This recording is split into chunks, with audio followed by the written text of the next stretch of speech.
not come easy for the Philadelphia Eagles, despite their 5-2 record, and this week's game looks like another tough test as the Eagles take on the Houston Texans. The Eagles fell short at Arizona last weekend and were beaten 24-20 and head back out on the road for the second straight week. The Texans got Jadeveon Clowney back last week, and that should help them in their quest to hit a bye week with a record of 5-4. The Eagles are 2-point road chalks for this week's matchup. The 20 points that the Eagles scored last Sunday against the Cardinals were the fewest they've scored this season.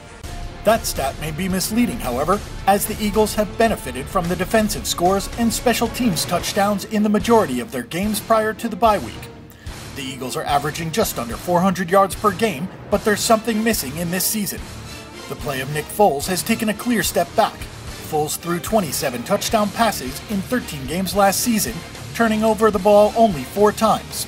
In 7 games this season, Foles has 12 touchdown passes and 12 turnovers, with 9 interceptions and 3 fumbles.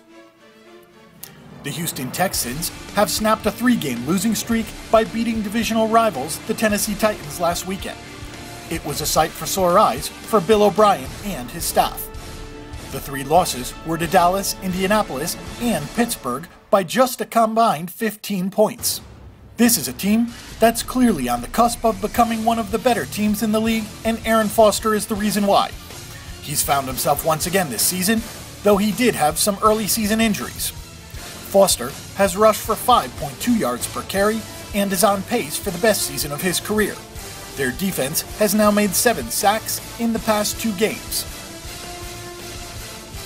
Chip Kelly wound up with a 10-7 record last season, including the playoffs, and an 8-1 record against the spread.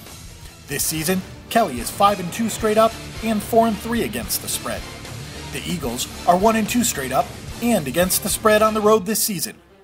Bill O'Brien is 4-4 straight up in his first season as an NFL head coach, and the Texans are 5-3 against the number. This will be the 4th home game this season, and they are 2-1 straight up and against the spread. The Philadelphia Eagles offense has not been dynamic, and their shaky offensive line is going to face a major test with 2 of the league's top defensive ends. Nick Foles has a lot of problems in the face of pressure, and he's appeared a bit antsy in the pocket throughout the season. The Texans' secondary has concerns as well, but the offense should be able to control the pace of this game with the run and move the football on the Eagles' defense. Check out the Bang the Book Betting Center for more information on Sunday's big matchup.